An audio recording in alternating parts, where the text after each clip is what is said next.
The liturgy of the Word this morning is about forgiveness and change. In the Gospel of Luke and in the reading from Wisdom, we hear that God is a God of mercy.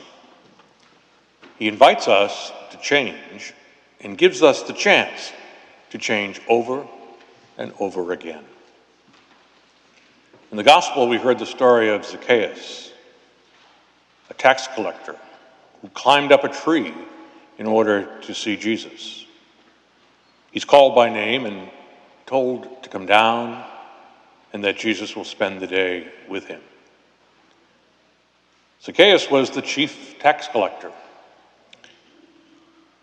As the Gospel says, he was also very short. That's one reason for climbing the tree that we hear in the Gospel. But some commentators say maybe he climbed the tree for his own safety, because tax collectors collaborated with the dreaded Romans. And the way that they earned their money was to charge more than the tax that was imposed by the Romans. And we hear in the Gospel that Zacchaeus was very wealthy, so he must have charged a lot. The encounter with Jesus for Zacchaeus is so telling that he pledges to give half of his money to the poor, and if he has cheated anyone, to pay them back. The point that I would like to make this morning is that we need to do three things. One, recognize our own sinfulness. Two, acknowledge God's mercy. And three, change our lives. We first need to recognize that sometimes we choose incorrectly. We sin.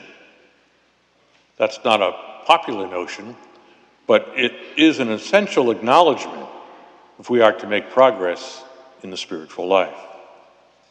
We're so much better identifying the sins and failings of the other rather than ourselves.